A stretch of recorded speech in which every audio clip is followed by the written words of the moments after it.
Hello, welcome back to the MMA Split Pick Show for a full house in for UFC 268 predictions in Madison Square Garden, Saturday night, November 6th.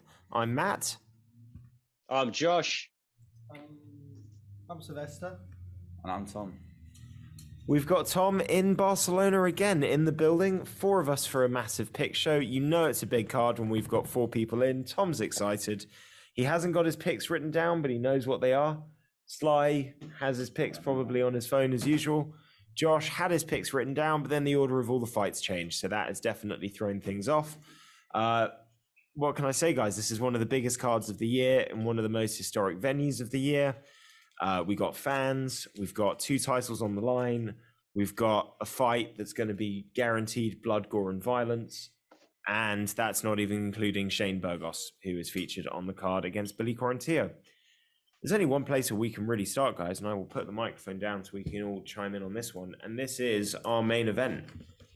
The reason that we're here, the fight that this card is built around, as John Anik would say, Colby Covington versus Kamaru Usman 2.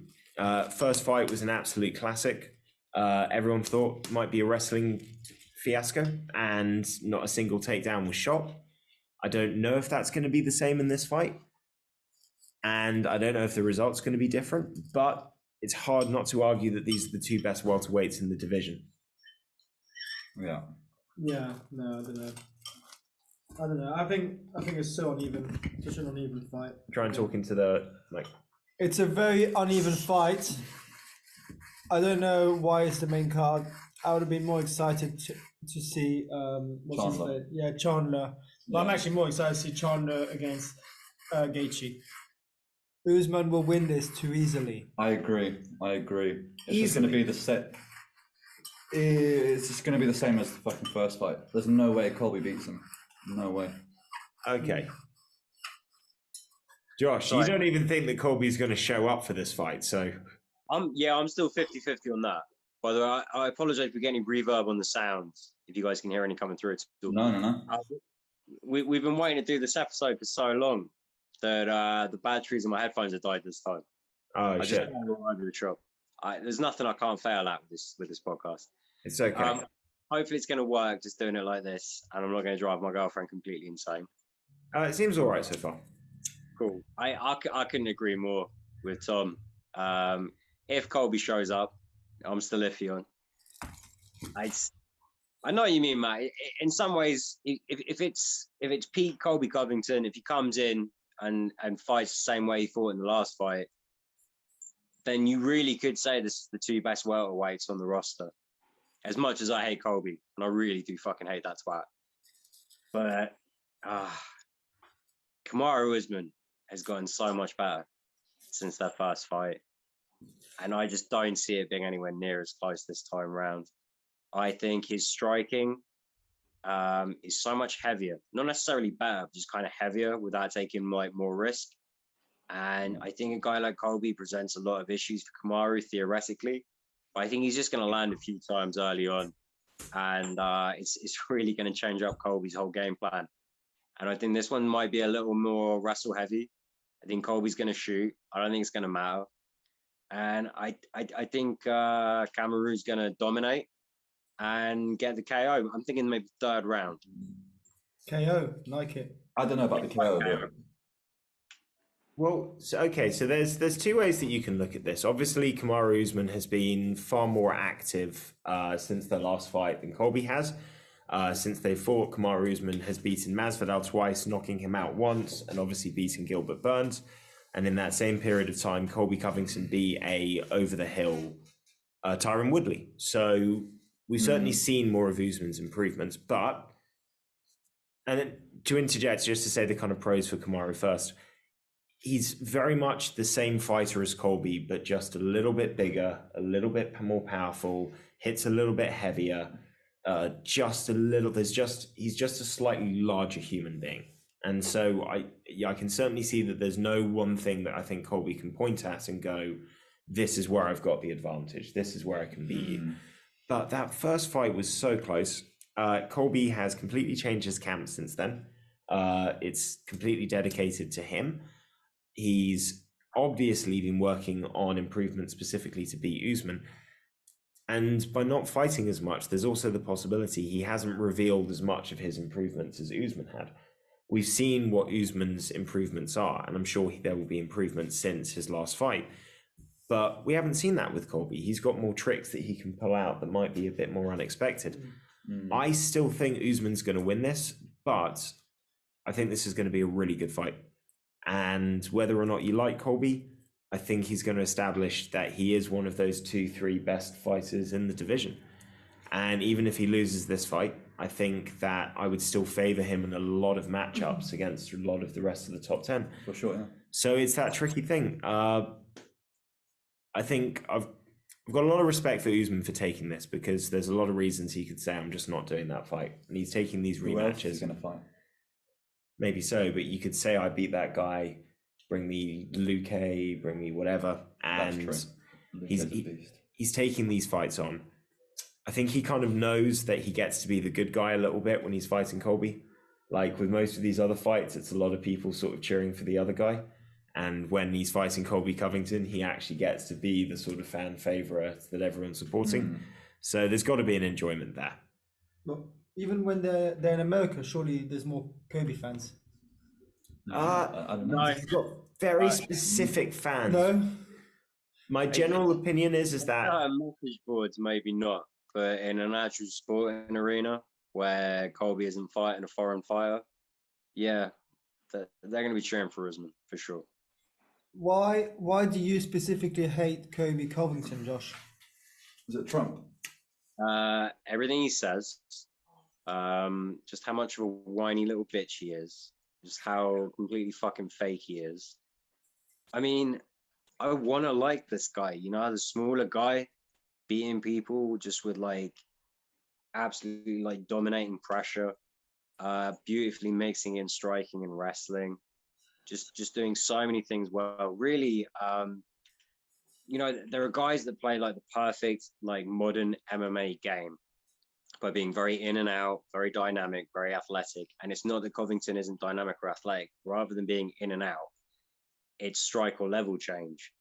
And he just puts such a volume on these guys and just doesn't make a lot of mistakes. There's so many things well that you're like, this guy is a fucking great fighter. This is such a great example of like the modern MMA game, it, particularly as it is as a wrestle heavy format. But then he opens his fucking mouth and he just shits on all these people he shouldn't shit on. It's just such a waste of goddamn fucking time. I think one of the issues with Colby, just to interject, is that, you know, you think he'd have some popularity. He's playing a very fake character. And so what happens is that he pisses a lot of the people that disagree with what he's saying off, because they either think it's for real or they just think whether it's real or not, you're still crossing lines. And then the people that you'd think would support him, I honestly think the majority of them are not fucking dipshits that can clearly see that this is a bullshit, over-the-top character, so they don't buy into it either. I like him. I think he's all right. I don't mind all that shit he talks. I don't actually hate Kamaru Usman more. I'd like to see him lose. Well, you are very much somebody that buys in. I think you're somebody that buys into what Colby is essentially trying to do, which is be entertaining, whatever role that takes, by being the guy that other people don't want to be. And I think maybe you don't really care about the politics side of things. So you're not personally offended. You just like to see somebody who's mixing it up. Would that be correct? I just hate seeing Usman win all the time. I just want him to get knocked out. You'd rather go for this Vince McMahon rent boy. I'll say this. Usman's pretty cringy as well, though. Like, he cycles through the whole fucking playbook of stereotypical I'm the champ, you know, lines. I mean, somebody did a video of all the shit that Conor McGregor says that Usman has kind of like half-heartedly sort of ended up sort of repeating as well. So this is definitely a battle of the cringe when it comes to their like conversations. I was watching one interview with Usman and he was talking about he's my son's now. With 70-year-old knees. He has the knees of an old lady. And he is one of the most dominant champs MMA has ever known. I just love this guy. As someone with fucked up knees, like, this is my champ. This is my hero. This is my people. whether you like either of these guys, they're the two best right now. They're number one in the champ. And to be fair, I think the champ is very deserving of his pound for pounds number one status. Yeah, for sure, 100%. He deserves it. The best MMA fighter in the world right now.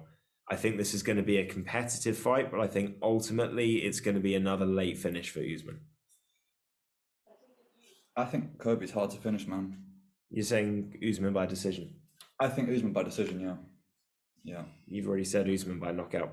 I mentioned it, but that is my decision. I wish it was Kobe by knockout, but... Are you going to be better? I can't believe you're picking against your boy after all that. Give him some good odds. And Josh, are you going decision or knockout? Well, I'm going knockout. And I think it's going to be third round, but I think it's going to be pretty one-sided up until that point. Like, Colby is hard to finish. He's getting better. Yeah. Like, two words. Trevor Whitman. Man's going to have a busy night because the man who only has 3 students has all of them fighting on the main cards, including the co-main event, which is another rematch. I think this rematch a little bit less deserved, if I'm honest. Rose taking on Zhang Weili. Why less deserved? Because she knocked her out in a minute and 8 seconds. That was pure luck. That was like, there's Weili. No, Tom. No. Zhang is going to destroy Weili defends that low leg kick the same way every fucking time. She just scoots back, leans forward a little, and it's almost like sprawling without sprawling. She just throws her hips and her legs back. So Rose looks low, knowing that she's going to do that stupid fucking hop thing, putting her head right out there with no balance behind it. And she just head kicks the shit out of her. It's beautiful. It's playing a striking game of chess. It won't happen again. It won't happen again. That specific movement. But one thing I'd say, Rose's coach, Pat Barry, who's also a fiance, was saying is that Zhang Weili didn't get past the first, attack. Do you see what I mean? She didn't pass level 1. And they had level 2, level 3. They had all of these different things that they were traps that they were going to set. I do think this is going to be more competitive. I certainly think that one of the issues that's always been the case with Rose, there are 2 issues I'd say. It's a little bit of inconsistency with mentality sometimes. She can be, on her day, unbeatable. She can also have those bad days, like the Andrade fight, like the Karolina Korotkevich fight. That's always a possibility. And if the fight is at a high pace, 3 rounds, 4 rounds, 5 rounds, she can tire out a little bit. Again, the Jessica Andrade fight, round 3, she was hanging on there a little bit. She was done. But you don't know if she can. People have second wins. You know, she knew that it's only 3 rounds. There's questions. There's questions. The other way that you could look at this, though, is, Zhang Weili had a very meteoric rise to the title, and what she did to Andrade was brutal. But she went to war with Joanna in a fight that you could still have a lot of people argue could have swung either way in a fight like that. It's a pick 'em fight. And Rose beat Joanna twice, knocking her out in the first round to win the belt, and then outclassing her over 5 rounds after that. So, and then you see what she did to Zhang Weili. I do think this is going to be more competitive. I don't think there's a doubt. But I honestly think in just pure ability, Rose is so technically far ahead of everybody else that, her coaching on striking, her knowledge of striking, not to mention the fact that she hasn't got the emotional baggage of being knocked out for the first time in your life. I understand that. I'm telling you right now, Zhang wins by knockout. There is no other way it's going down. I have to say that Tom's got a good point. Like she got lucky the first time. There is no way she'll fall for that the second time. Yeah. And as soon as that fight goes past round 1, Rose is fucked. Yeah, I think she's a different person now, Zhang. Rose, I want Rose to win. I think everyone wants Rose to win. I don't. All right, well, there we go. So not everyone wants Rose to win. But statistically, Zhang is better than Rose. She's a monster. Zhang is fucking good. I know that, look, Josh is like, but I love Rose. Rose, ooh, she's the best. When you say she's statistically better, she hasn't fought the same level of competition. She's just... No, boys, what you're missing here is everything you're saying about Weili is right. The thing is, as fundamentally sound as she is, as strong and powerful and dynamic as she is, She has tells. Everything's very instinctive. She has everything kind of drilled in. And, Pat Barry, Rose Namajunas, Trevor Whitman were able to identify that fake low go high kick. That's the only one we got to see. She's got more tells. Rose has one hell of a corner. I think Rose maybe might have like 100 different ways to knock out or submit Weili. Yeah, honestly, I'm glad you said Pat Barry, by the way, because as soon as I went 2 words, Trevor Whitman again for Rose, I thought I should have said Pat Barry. Because, that might be like the biggest kind of difference maker in Rose's corner. There is one thing I do want to bring up. So Zhang Weili did not handle this defeat well. Okay, she blamed everything. She blamed jet lag. She blamed the crowd. She said that, she blamed everything apart from herself. However, what she has done is she's been training with Henry Cejudo.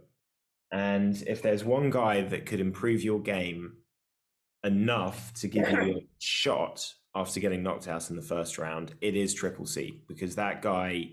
Just Cejudo or Cejudo and Albarracin? Cejudo and Albarracin.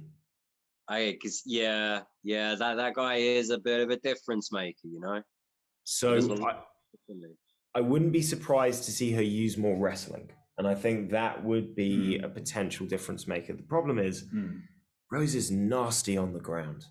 Like she is. You're right. That is true. So this is true. This is why I come back to Rose. It's like, she can take a punch.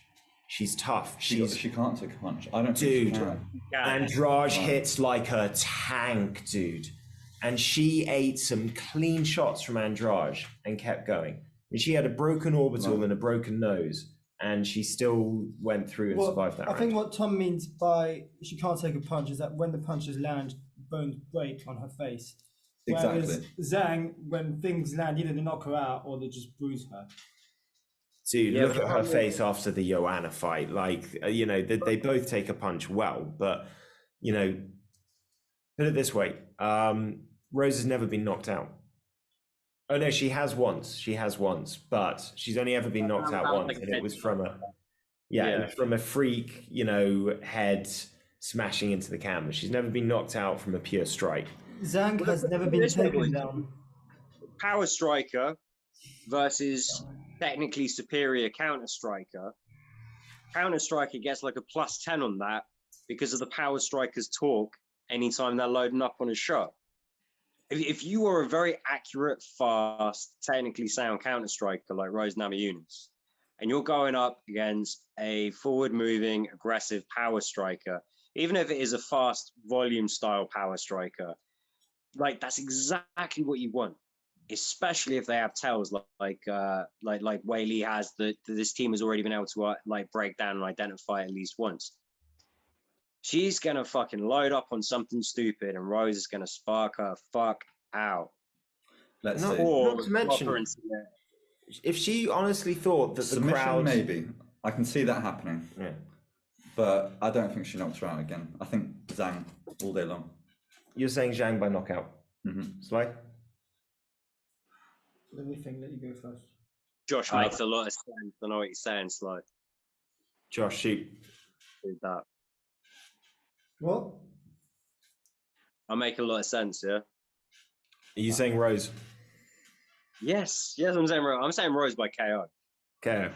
Almost by submission, but by KO. What did you pick, Matt? If Zhang really thinks that the crowd booing her had an effect over her performance, I don't know what she's going to expect to happen in New York City. Because she's going to get booed hard by a New York crowd that now know that she apparently can be affected by being booed as she comes out. So I'm going Rose by knockout. I think she's the technically better fighter. And I think that she's in a mental state where she's just ready to be the best. Rose by knockout. I'm going to go by Rose by submission. Bold choice. And we're all going to be wrong, hopefully.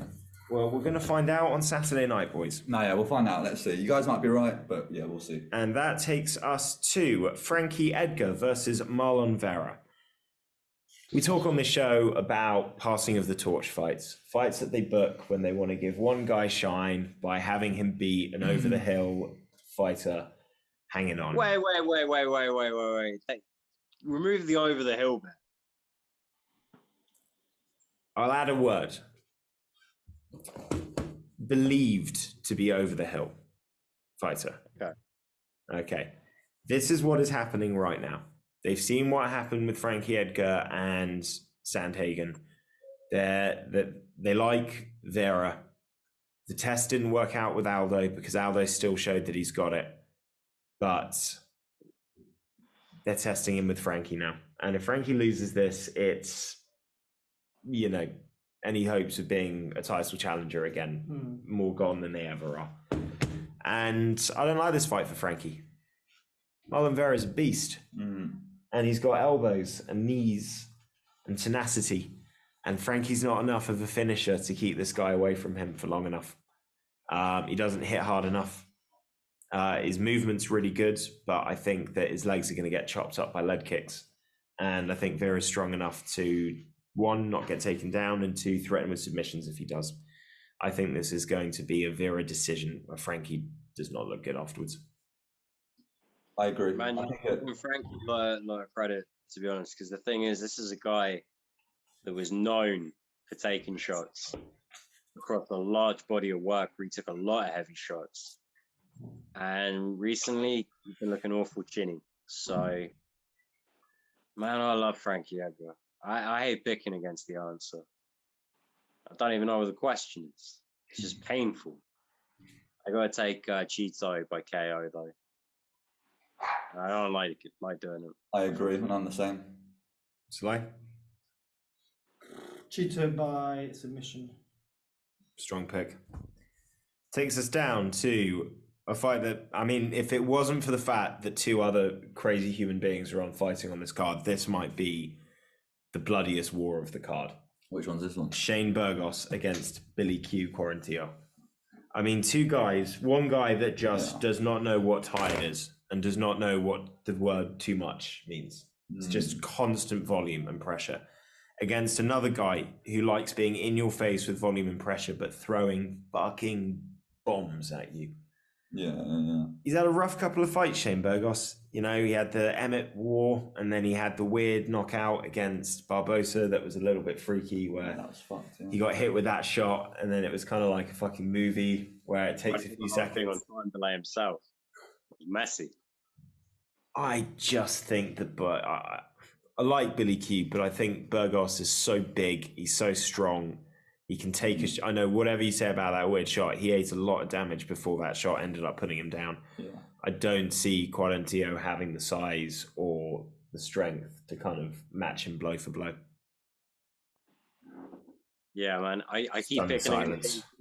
I feel like a dick for doing it every fucking time because I love Billy Q. I'm picking against him again. And I'm going real finish heavy on this after some conservative pick weeks in a row. I'm going to go Burgos KO. I'll go same. Burgos by knockout. Oh, Billy Q by knockout. Billy Q, he's switching it up.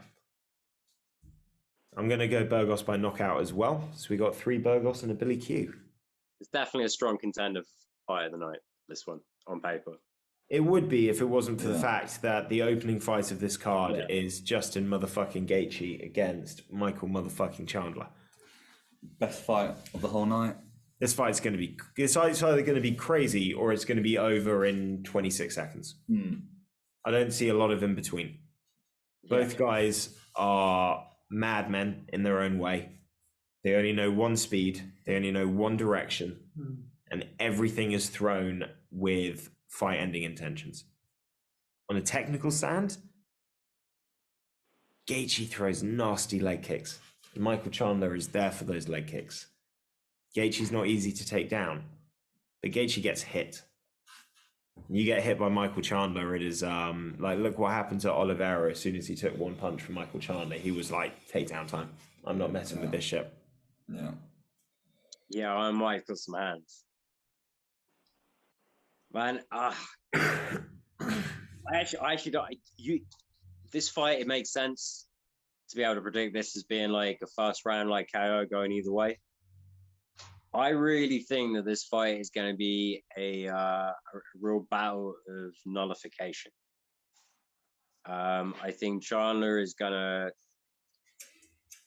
really try and maintain the distance, scatter in some punches to effectively kind of shoot from long distance and see how far that gets him. I think Gaethje's going to have the answer to that, and I think Gaethje's going to pick him apart here and there. I think it's going to be like a third round KO. I still think it's going to be a great fight, not a snooze fest, but I don't think it's going to be quite the fireworks that it should be on paper, you know? Michael Chandler has said that the only thing that he can guarantee is that he will not be the first man to take a backward step. Well, Michael Chandler talks some shit. He can be a corner. He loves his fucking WWE style fucking promos. You know, he can be a real cheesy little prick. But I just don't believe that would be the smart thing to fucking do. I mean, I'm picking Gaethje KO, and it's for a good fucking reason. I think Gaethje just is the wrong kind of car crash for Michael Chandler to be getting himself into, and he knows it. He's got to take this fight, though, because he kind of got gifted the interim title shot. Almost had it, and then blew it. You know, he probably feels he's one loss away from being irrelevant. So, you know, very competitive division, truth be told. Well, I think one of the issues is that it's like, on the one hand, you can say you lost to Khabib, where's the shame in that? But he did not lose well to Khabib. You know, no, he literally he socked the kind of submission for him because he was like, yeah, fuck it, I'll take some mercy on him. That's how bad it was. Yeah, he took mercy on him as he. Whereas, you know, you can look at Conor McGregor and say lasted 4 rounds. You can look at Iaquinta and say lasted the whole bell. You can look at Poirier and say, fuck me, that guillotine was close. You know, even though he dominated, you've still got these moments where guys kind of competed, and it just felt like that never happened with Gaethje. So I think his stock's gone down and people have kind of forgotten about him. Obviously, since that's happened, Michael Chandler's emerged. He's been active. He does media. He talks well. He's on the broadcasting team. So he's got a lot of smoke going his way, even after the loss to Oliveira. I think this is Gaethje's to lose. I think he knocks him out. Gaethje's boxing is really good. I think the Oliveira fight, if you look at what happened with Chandler, is he dropped his hand after throwing a punch. And that shows poorer fundamentals. It's the kind of stuff that you haven't seen Gaethje do since he lost to Dustin Poirier. So I'm saying Gaethje by knockout. To be fair, after that first round, no one thought Oliveira was going to come out like that in the second, you know? Yeah. Everyone thought he was all but done. And I can forgive Chandler for making that mistake. But yeah, Gaethje's kind of issue for him. It's a bad fight for him. Thing is, though, the winner of this fight is right up there in conversation for the next title defense after presumably fucking dickhead McGregor or whatever. Sorry, wait. So we all saying Gaethje by knockout? No, I think Chandler's got this. I think Chandler round 1 knockout. It's like I'm gonna go Chandler by knockout. You're going Gaethje by knockout. I'm going Gaethje by knockout. And just like that, we are through the main card. We'll run through the prelims a little bit more quickly, although there are a couple of fights that are worth discussing as I bring up my list now. Pretty much all of them. Sorry? We'll whiz through them. But I mean, like, before we started recording, I heard Tom saying that he wasn't excited about any of the prelims. Man, I'm excited. The earlier prelims, early ones. Which I can understand more. No, obviously, Pereira, Iaquinta, Phil Hawes, Edmund, mate, banging. Yeah. Mate, well, in the future, Gary's making his debut. That's pretty exciting. This guy's got a lot of hype behind him right now. It's just, prelims is just knockouts. It's knockout after knockout after knockout after knockout. And then yeah, I think so. I think so. Well, we've got Alex Pereira making his UFC debut against Andreas Michailidis, who I don't think is in for a fun night. What do we know about Alex Pereira? He's a fucking ridiculous kickboxer. He was the Glory champion. The only guy to... Jacoby. Sorry? He's got a kickboxing win over Dustin Jacoby as well as Izzy. He's got a knockout win over Izzy. He's got 2 wins over Izzy. One is very closely contested, and a lot of people think it can go either way. The other one, he got wobbled by Izzy, but then came back and knocked Izzy out. He's now in the UFC. He has got a loss on his MMA record. His record is 3-1. And he is 34, 35 years old. He's not young. So if we're ever going to see that Izzy rematch, he needs to hit the ground running and be really good in MMA really quickly and not have the obvious kickboxer to MMA weaknesses that most people have, jiu-jitsu and grappling. And we don't know that yet. And kickboxing striking is different from MMA striking. You have to consider different things. There's more weapons, there's more elements, there's more things that you have to bear in mind with footwork. Scoring, gloves are smaller, the guard's different. And obviously kickboxing is almost always, even at the highest level, like 3 rounds. Yeah. So it's a completely different viewpoint on everything. So we've got a lot to learn about Alex Pereira. They've given him this fight because they want him to start in the UFC and look good. So I'd be surprised if Michailidis did anything noticeable. I think he's there to get knocked out. I think he will knock him out. I think this is a good card for him to get some hype.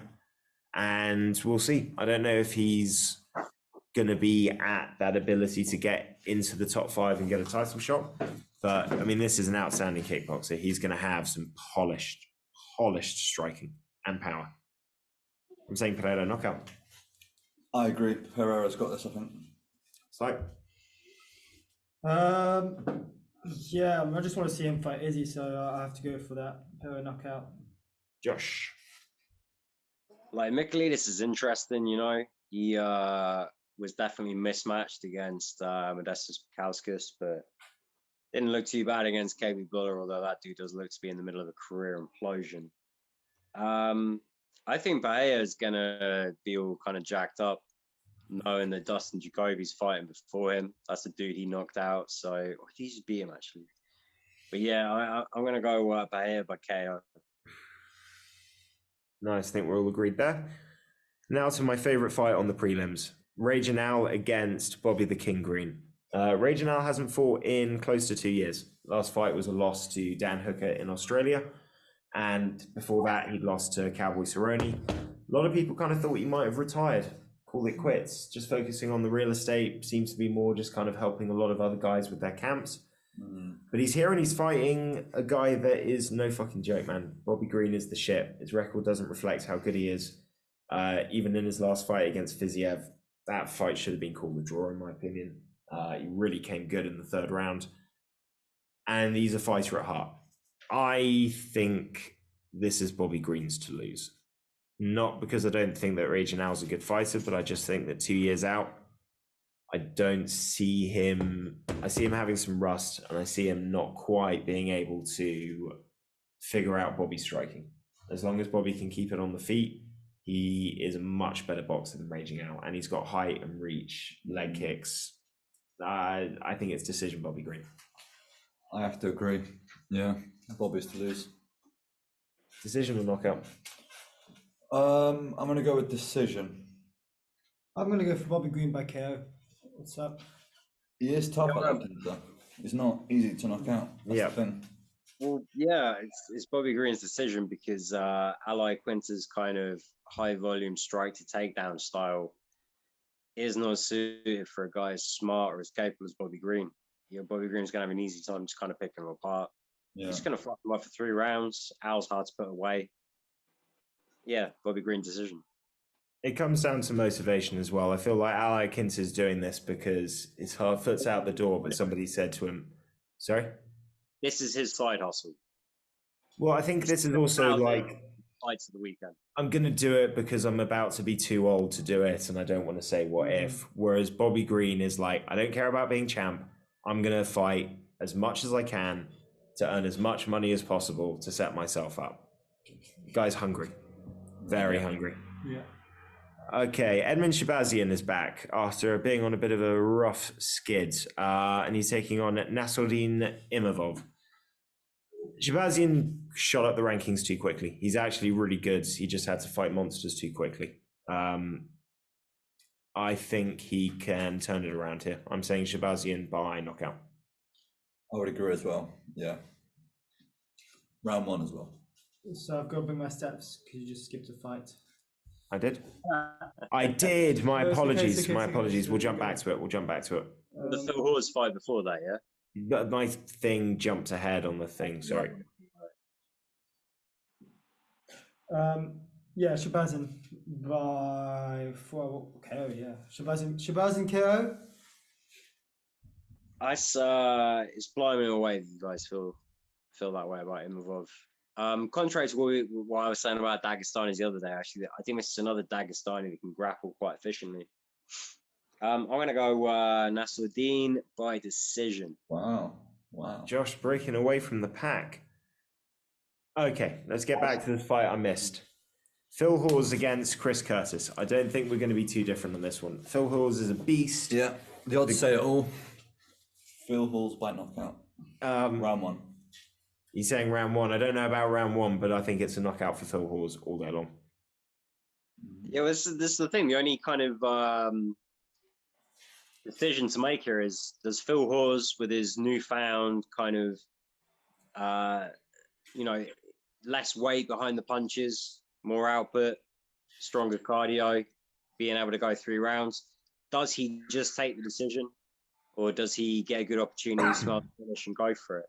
I'm gonna go KO as well. I really don't know, because this new Phil Hawes can just fucking dominate people and just take these easy 3-round decisions all fucking day. Either way, I don't think Chris Curtis is going to have a fun night. No, Phil Hawes by KO for all of us.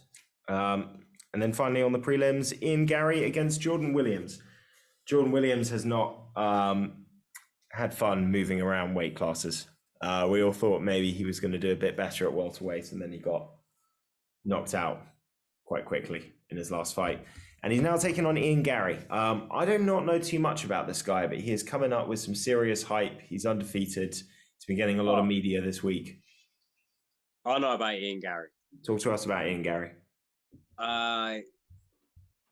Some guys have nicknames like the Future, and you're like, what a fucking tosser. Ian Gary may just live up to it. This guy can do everything. He's fucking huge. I think he's like 6'2". I think ultimately he may well finish up at middleweight. He's still a very young fighter. He's actually shacked up with the the presenter for Cage Warriors. I can't remember her name, like the English Brazilian one. But he did get kicked out of his team. He was what was the old SPG Sword, KF, Tom King and Chris Fields. They actually kicked him off the team maybe 2 weeks before his title shot in Cage Warriors, which was his last fight. I don't know the full story there. I don't know what's going on. It does seem like potentially this kid's let success go to his head. That is a very much like a grassroots kind of team. They have some great fucking fighters, but they believe in doing things the right way, having the right kind of ethos. And something about Chris and his new missus just rubbed him up the wrong way. They had to let him go. Before his title shot, is probably their highest profile fighter in that gym. He's in the UFC now. The guy's a fucking beast. He can do it all. Very exciting in the striking game, though. I think ultimately UFC gym, pressure, new team, new camp, might be a bit too much for him. So I'm just going to pick him conservatively as a decision win. But gentlemen, you would be a fool to pick against him. I'm just saying. I am not picking against this guy. As Tom said on one of the previous fights, the odds say it all. And I'm just not that big a fan of Jordan Williams, man. I think he's... How do you pick a guy that lost to Mickey Gall? Do you know what I mean? Got knocked out by Mickey Gall. No, he choked out. Admitted, yeah. Oh, he got knocked down, though. More than one. Yeah. Sly? I think Josh has kind of sold it. Yeah. Same as Josh. I agree.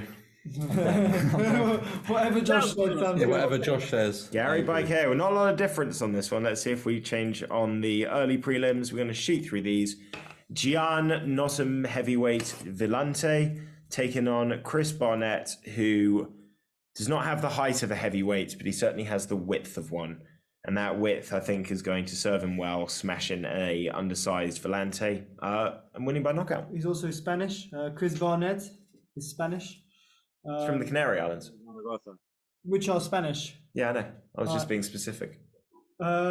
He's a beast. He's an absolute tank. Have you seen the guy, man? I know he's.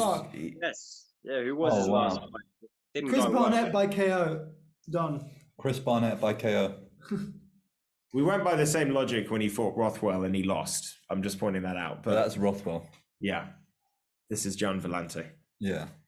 This guy got choked out by an arm triangle when he was on top. Who was that by? Morris? Morris Green. And it was one of those that like everyone was really confused by. They were just like, that wasn't really locked in. He was just a bit tired. He just couldn't be bothered. Yeah, this might be the only guy on the UFC roster that's overpaid.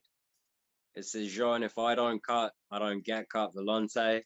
I got no idea how this dude has still got a job.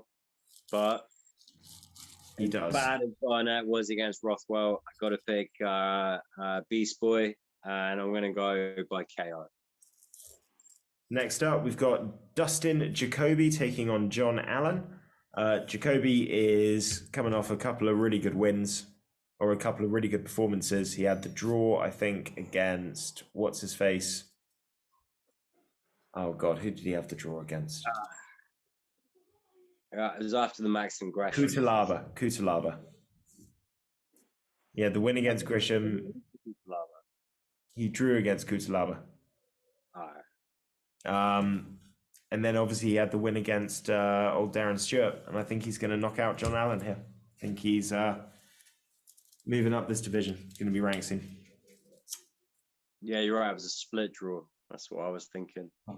Yeah, man, he's filling in as well on this one. John Allen was supposed to be fighting someone else. Yeah, Alexa Kamaru. I mean, apart from like the jump up, Mike, you know, which got overturned. John Allen hasn't looked that good. I think he had a win over Robocop at one point as well. Maybe maybe I'm wrong there. But yeah, Dustin Jacoby's gonna. He's just gonna knock this kid out early. I think this one's a total mismatch. And the last time I said that, Mahmoud lost, and I jinxed that dude's whole career. But I'm gonna say it again. This one's a total mismatch. I'm going Jacoby KO. I think that's Jacoby KOs all round. No. Or whatever Josh said. No. Have Tom's picks been identical to Josh on everything? No, I'm going for John Allen on this one. John Allen by KO. Interesting. Yeah. Tom, I think the only fight you might be different on is Michael Chandler. And Zhang. And Zhang. Yeah. Okay, two differential. Josh is just selling it. He's just selling it. Yeah, it really does. He makes good points. That's why he's on the show. I had a lot of calls today. I'm just in that sales mode still. Okay, 2 fights to go. We've got Melcik Baghdasarian taking on Bruno Scalza. And Baghdasarian is my pick. I think I've only seen him fight once before, but I was pretty impressed. It was fucking electric. And I actually picked against him when I picked him last time, and it didn't work out for me, so I'm going to go him by submission. Baghdasarian by KO for all the reasons listed above. This dude last summer was just fucking lights out. I'm so excited for this fight. Yeah, I'll have to agree with Josh on that one. Yeah, I'm going to take Malik. KO. Yeah. I'll take Malik by KO. Malik Baghdasarian, whatever his name is. Baghdasarian. I like the name. It's a big name. It's basically Baghdad with a Sarian on the end of it. That's how I remember it. But I do remember it because this dude's really fucking good. So he's like, he's a bit of a Sean O'Malley. Well, yeah, like a little bit. Remember Like that. someone between Sean O'Malley and Uros Medic. without the tattoos, though. Because he's not made the money for the tattoos yet. True. But he could have done the weird hair. We'll see. We'll We'll Time give will him tell. time. First fight up, final fight we're going to do picks on. CJ Vergara taking on Ode Osborne. Ode Osborne, a man who has fought in 3 different weight classes, technically, in his first 3 fights in the UFC, and has had 1 win in the first round, and 1 knockout loss in the first round, and a submission loss in the first round. So he's seen a little bit of everything so far. Definitely a mixed bag, but he's exciting. He's explosive. He had to fight Manel Cap, who Josh has been raving about, and that was the fight where it actually looked like man on cap was man on cap. So I'm going to say Ode Osborne here by knockout early, first round. Guy's got genuine talent. Yeah. I would agree. Yeah. If you say you're going to agree with Josh, I'm going to be pissed off. No, honestly, I actually know these two fighters, and I've seen them before, and Odie is not bad, so I'm going to go with that guy. I see what Sly's saying. Odie's gonna get knocked out. Oh, you idiot! You're gonna fuck up my whole line. Because I forgot to do earlier. I was gonna do lads. We might as well carpool because we're all going in the same direction. You're not. Josh, you could have used that line so many times earlier on this I forgot. I forgot. Tom's here. I'm excited. You know. Just wanted to bust out all of your catchphrases on this show for the big card.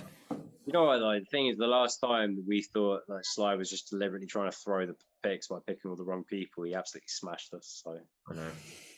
Yeah, like, do you know what I mean? There's that cautious part to me. I'm like, there's only so much shit I can talk right now because, you know, he's doing so much better than me overall on the fucking picks. Well, the thing is, what Sly bases 90% of his picks on the stats. So it's always kind of interesting because we're trying to go on what we've seen on our own opinion. And Sly's just like, no, I don't care who they fought, what's going on. I'm just looking just at the numbers. I'm looking in depth. I've got 4 scouts, like looking at the training camps. I'm studying nutrition. I'm looking at weight cost. Then why don't we get a match report for the football team on Wednesdays? Mate, I've got it. I've got it all sorted, mate. No doubt. This card's fucking sick, although I'm a little bit upset that it's not on at like normal o'clock, like the last couple of cards have been. We've been a bit spoiled here in Europe. Well, we do have Bellator tomorrow night, though. And it's in Dublin. So it's on it's the lightweight title strap being fought for. Yeah, 50-year-old Peter Keeley fighting Patricky Pitbull for Patricio's vacated title. I'm a little bit excited. 50-year-old? He's 50 years old. What? Picked up MMA when he was done playing hurling. Played hurling for a long fucking time, you know. He is 50 years old. 0 fighting for a world title. I thought he was from Waterford, but Mark told me he's actually from Wexford. Because I got very excited trying to talk to Mark about that. And he was like, no, he's not from where I'm from. So what you're saying is he saw Glover Teixeira win at 42 and he went, hold my beer. No, man, this has been a long time coming. I think he's like 15 fights into his career. He's clearly one of the top lightweights at Bellator. Team SBG, John Kavanagh's going to be in the corner. He looks like he's fucking mid-30s. I look like I'm older than Peter Keeley, if I'm honest. That is nuts. But fuck it. Yeah. 50 years old, has a very good shot at winning a world title tomorrow night. James Gallagher's fighting against Patchy Mix. That's going to be a great fucking fight. There's another good fight in the main card. I can't remember who it is now. Oh, shit. Somebody look it up. Well, we've also got some boxing on Saturday night as well, because pretty much just as the UFC ends, Canelo versus Caleb Plant's going to be fighting.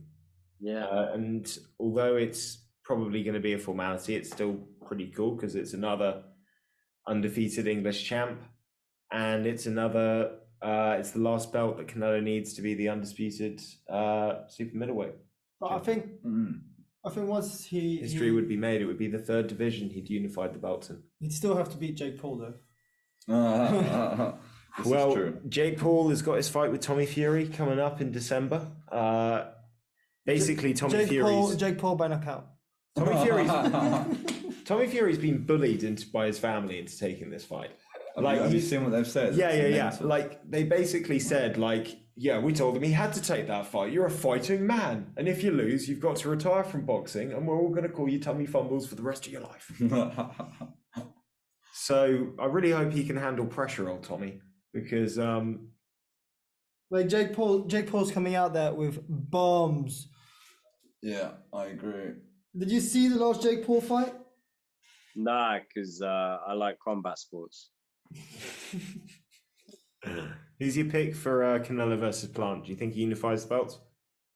Obviously. Yeah. I mean, Okay. anyone picking against Canelo? No. At this point, no. I thought Billy Joe Saunders had the best shot at beating him, and I still think he was going to lose. So I think that says it all. The only person I know dumb enough to bet against Canelo is Miguel, and he's Mexican, so it would never happen. Just no one is ever going to bet against Canelo. This is Don't true. get me wrong. I bet against him in the Triple G fights, but you know, Triple G. But that's in the past now. So no one's ever betting against Canelo again. It'll just be a weird mob thing. No one knows what's going on. By the way, the other fight with Daniel Weichel against Pedro Carvalho, that's another great fight. And not for nothing, but Keely has people. So this 50-year-old man might be hoisting some gold tomorrow night. I'm pretty fucking excited, mate. A lot of fights to look forward to, guys. Action-packed weekend, lots to enjoy. We're going to be watching it and talking about it next week. Everybody, until then, have a great weekend. Enjoy the fights. And by Dave, by Laurie, by Trifo. By Dave, by Laurie, by Trifo. Over there.